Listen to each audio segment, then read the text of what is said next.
What's up, YouTube? It's Cholula's Comics, and I'm bringing you night 9 of my 13 Nights of Halloween special. Tonight I'm going to be bringing you The Monster of Frankenstein, as printed in 1973 by Marvel Comics. I won't be getting into the entire storyline just because it's an 18-issue run in the series, so that's a lot of storyline to get into. But I will show off all the covers, give shout-outs to all the writers and artists, and give you a brief little synopsis of each book. So here we have, this is issue number 1, Monster of Frankenstein. This one was published in January of 1973 with writer Gary Friedrich and artist Mike Plug. The title of this book is Mary Shelley's Frankenstein, and it's pretty cool because Marvel, it's kind of like a retelling of the classic by Mary Shelley, but they pick up where she left off. And they find the monster frozen in a block of ice. They reanimate him, bring him back to life. But this monster, is important to differentiate, is different than the one that in the X-Men book. That one was an android. This one was the actual monster made, built, created by Victor Frankenstein. Next, I have issue number 2 of The Monster of Frankenstein. This one was published in March of 1973. And again, it is writer Gary Friedrich with artist Mike Plug. The title of this one is the Bride of the Monster, and basically in this one we get to find out whether the monster is finally going to be happy. He'll finally be satiated with the bride. You guys can guess. Probably not. Anyways. Issue number 3, The Monster of Frankenstein. Again, this one was printed in May of 1973. Same writer of Gary Friedrich and Mike Plug. And the title of this book is The Monster's Revenge. And in this book, Victor Frankenstein's bride has a deadly encounter with the monster. So, he gets his payback for what happened in the previous book. Next is issue number 4. Issue number 4 has the same writing and author and artist team. The title of this book is The Death of the Monster, but obviously not really, because there's more books and more story to tell. But it's a pretty good action-packed story in this one. Next, I have issue number 5, Monster of Frankenstein. Printed in September of 1973. Same writing team, same author, and the title of this book is you can see it down here. The Monster Walks Among Us. The monster rescues and gets real friendly with a beautiful dark-haired woman. And I don't know. Can you guys tell that there's a theme? The monster has a kind of one thing on his mind, of which kind of is gonna keep him happy. The dude wants a female. Why is that so hard for him to get? Next is issue number 6. This one was published in October of 1973. Same artist and same writer, Gary Friedrich and Mike Plug. The title of this book is In Search of the Last Frankenstein. The monster faces a descendant of Victor Frankenstein, along with his giant spider here. This giant spider creature. Next is issue number 7. Issue number 7 was printed in November of 1973. Same writer, Gary Friedrich, but now we have John Buscema on the cover and on the interiors.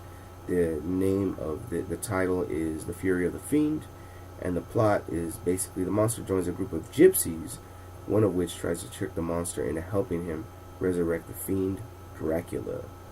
In this book, it also has a second plot. It's a little small, 2 or 3 page story at the end of the book. It's called The Executioner, and Marvel started throwing these little 3 page stories in there, here and there, on a few of the books, not all of them. But basically, it takes place in France in 1769, and there's a laborer who tries to find an efficient way to execute people for King Louis the 16th or something like that. It's a little 3 page story at the end of the book. And then next we have the Frankenstein monster number 8. This one came out in January of '74. So I mean, if you guys think about it, they came out with less than 12 issues in a year. You know, there was a pretty big gap between the printing. So if you were wanting to read these in one big batch, you know, good luck, because Marvel wasn't printing that quickly back then. We still have Gary Friedrich writing, and the artist on this one is also John Buscema. Title of this book is My Name is Dracula. And Dracula and the monster face off in this really awesomely drawn 36-page special. I love Buscema's art. I always have, ever since, you know, his work on the ongoing Wolverine series. So this is a great book for me to have. And the second story on this book is The Man Who Can't Be Stopped, and that one has art by Joe Orlando. Next is issue number 9, printed in March of 1974. Gary Friedrich is still writing at this point, but now we get artist John Verpoorten or something like that. And the title of this book is The Vampire Killers.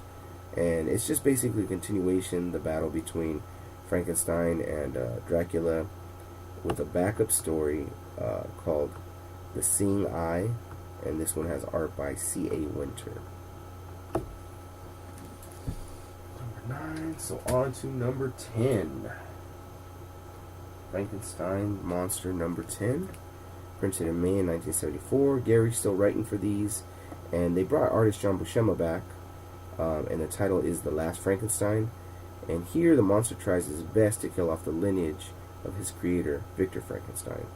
This also has a backup story called Face in the Glass, with art by John Forte.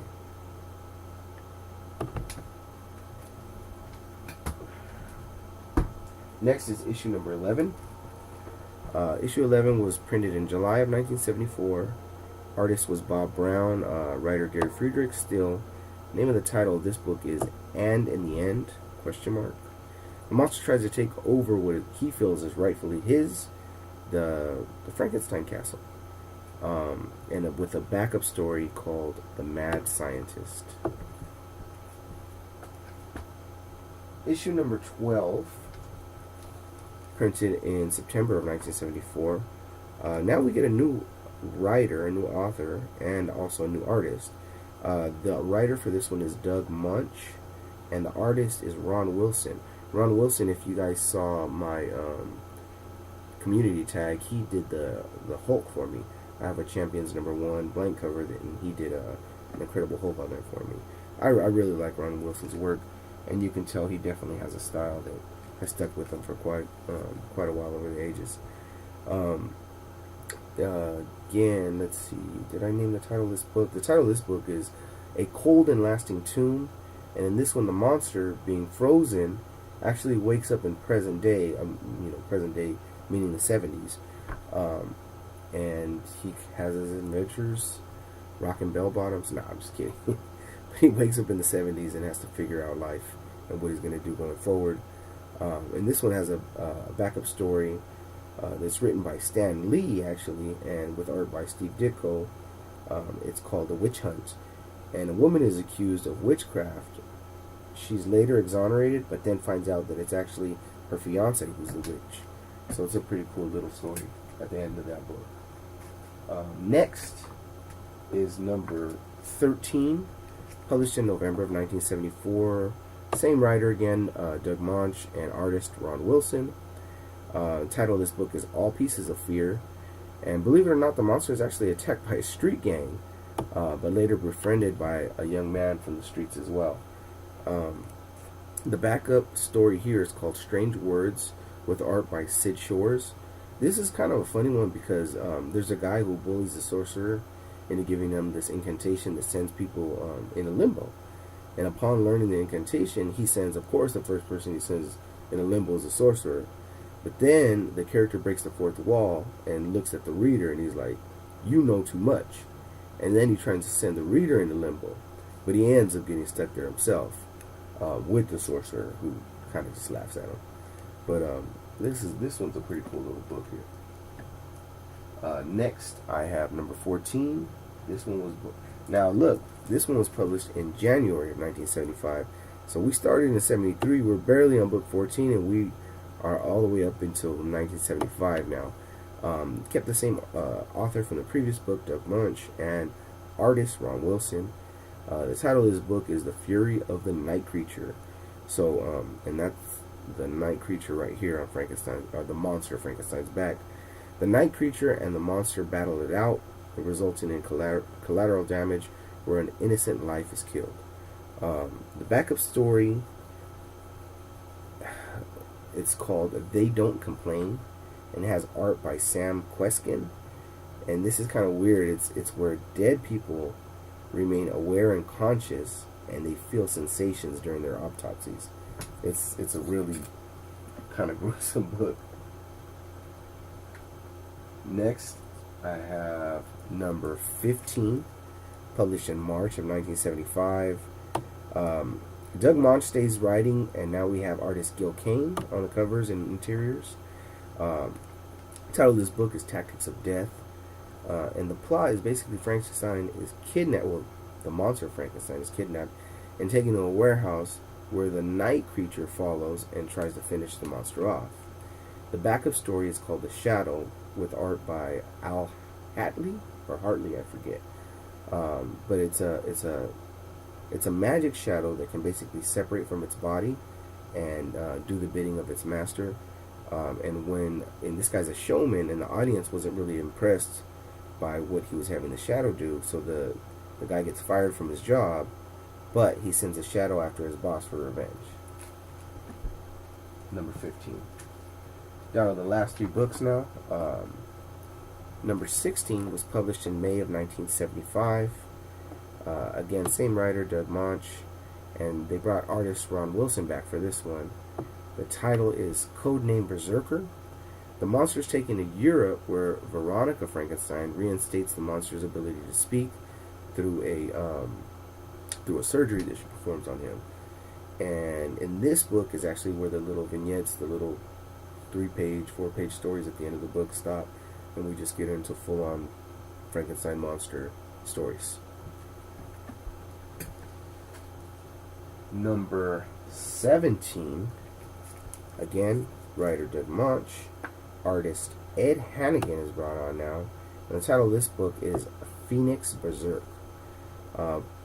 Basically, the monster sets off into a quest, and he tries to go and find himself in the solitude of the Swiss Alps, but obviously, the Berserker goes and follows him.